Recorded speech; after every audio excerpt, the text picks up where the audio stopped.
Jimmy, I don't know, as he's getting ratings like we're getting here on the Trish Regan show, I'll tell you, he's had a really, really hard time. He got one big pop, right? Because everybody wanted to tune in to see what he was going to say after saying these horrible things about Charlie Kirk. As you recall, the first night out, it was like a Monday night after Charlie had been assassinated, and he said, well, we hit some new lows over the weekend with MAGA gang desperately trying to characterize this kid who murdered Charlie Kirk as anything other than one of them and doing everything they can to score political points from it. This is what he told his audience. It was gross. It was disgusting. The feedback on this was really bad, right? Like, people were understandably upset, so upset that you saw Nexstar, you saw Sinclair say, we don't want anything to do with this guy. The FCC chair came out saying this is pretty heinous stuff. And, they eventually decided to put him back anyway. And the ratings went down. I mean, like, really down. We're going to get into the numbers here. But suffice it to say, he's spiraling out of control, down some 73%. Meanwhile, what's NBC doing? They're seizing this opportunity. They're like, hey, we're okay. We're not Colbert and we're not Jimmy Kimmel. We've got Jimmy Fallon, and he's totally apolitical. He even went onto CNBC yesterday to remind everybody that he's apolitical. By the way, still an NBC property for now until that Versant spin-off actually happens. But he went on there, he's like, I'm not political at all. It's the other guys that are political, right? Oh, and I got a big guest coming on my show. By the way, she won't go on anybody else's show. I am wondering how you're thinking about what you can put in a monologue, what it's like being on an FCC licensed avenue of broadcasting right now. Our show's never really been that political. Excuse me? We hit both sides equally. Excuse and we me? try to make everybody laugh, and that's really the way our show really works. I mean, our monologues are kind of the same that we've been doing since Johnny Carson was doing the Tonight Show. So really, I just keep my head down and making sure the jokes are funny. I have great writers, clever, smart writers, and we just we're just trying to make the best show we possibly can and entertain everybody. Yeah. I messaged Higgins the other day because you got Taylor Swift on Monday, and then the Demon Hunters. That's going to be a groundbreaking. K-pop. Your booking's been on fire. I mean, on fire. Yeah, we've been friends with Taylor Swift since back in the late night days. I know her very well. I know.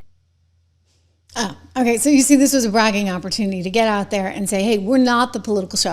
NBC is like, we are not ABC. We are not CBS. We are nice and clean, and we got Jimmy Kimmel. I don't know. I would beg to differ. I think that Kimmel actually throws some punches, but at least he didn't do what Kimmel did. That's for sure. And Kimmel is seeing the effects of just having a lousy show and being a bad comedian because nobody's actually tuning in. They got one night pop, right? Just to see probably the conservative community saying, hey, is he actually going to apologize like he should? And he didn't. So guess what? Nobody's watching again. And so Disney's right back at square one, stuck with a very expensive, lousy performer. Believe me, this has nothing to do, I want to point out, with FCC stuff. Although I would say, FCC airwaves, and I've told you guys this before, broadcast is different than cable. It's different than streaming. And you do have an obligation to have some sensitivities to your community, to be there for your community, which Jimmy apparently figures, he's only got half the country as his community. New York, LA, that's about it, right? So if the FCC really wanted to push this, I think they could. But you listen to what Vance said recently. He was like, no, we're not going to take him off the air. I mean, if Sinclair doesn't want him on the air, or if his own network doesn't want him on the air because he kind of sucks and is costing too much, that's a different story, right? First of all, Kimmel was taken off the air because he had low ratings, because the late night talk show host model was not doing particularly well. And let's be honest, because he had become so politically unhinged that I think he wasn't particularly funny.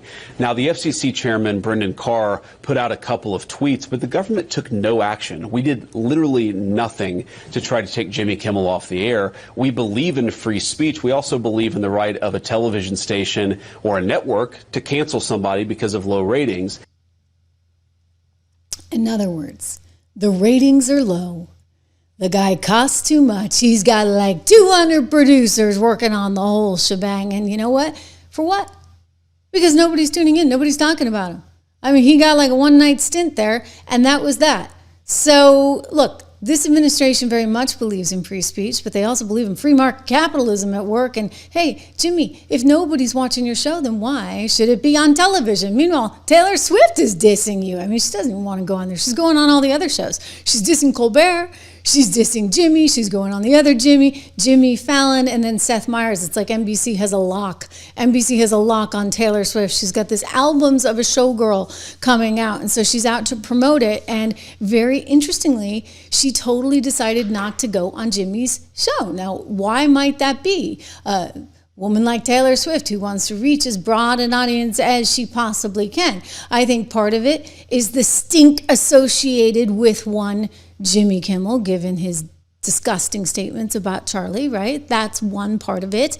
And then the other part is just pure simple numbers. She wants to go where the eyeballs are. Take a look at this. Jimmy tanks. Those numbers I told you about, down 64%. That's what happened, right? When he came back on the air, nobody wanted to watch him. And then when you look at the gosh darn demo that everybody covets, he was down 73% in that category specifically. So Jimmy's got a problem. I'll tell you, back in the day, right? Like back in the day, I sound like I used to watch him, but I didn't. I remember my parents watching him when I was a kid.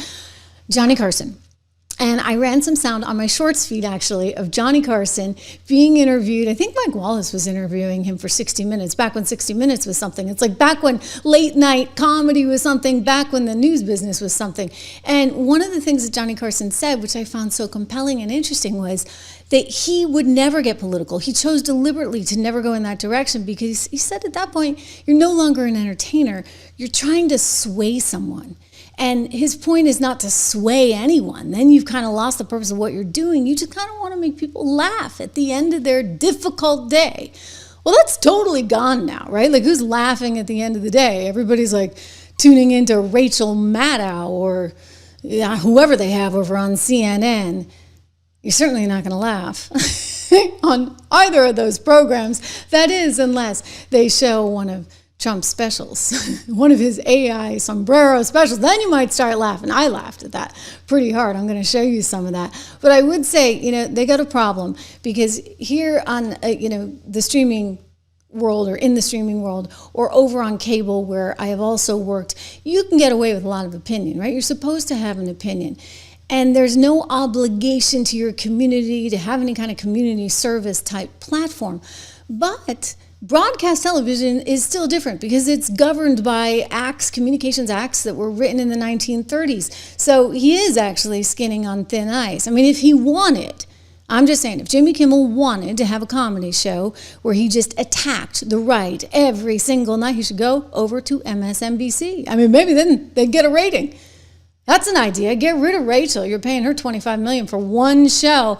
Maybe you offer the same deal for 5 shows. You see, I'm full of ideas. They really ought to listen to me. I'll tell you, the Dems, they don't listen to the other side enough. If they did, they might actually start to have a fighting chance. Anyway, Greg Gutfeld, my former colleague at Fox, who is funny and has a show on, not just the 5, but he has a comedy show at night, and like he's taken over, right? Like people are watching him before they're going to watch these other clowns. And he said something really, really powerful the other day, and I want to play it in its entirety. It's just a couple of minutes, but I think you should hear this because he addresses a couple of things. One, just the reality that Jimmy's a lucky guy because guess what?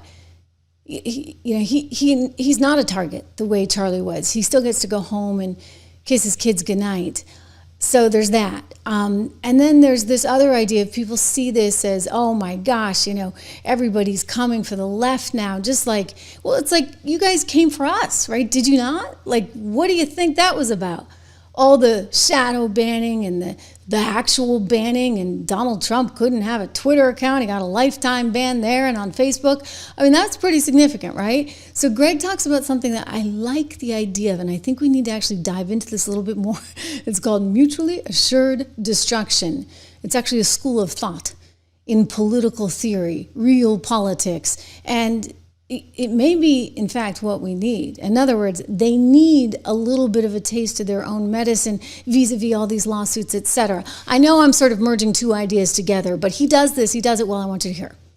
Great. Even in death, Charlie keeps winning debates.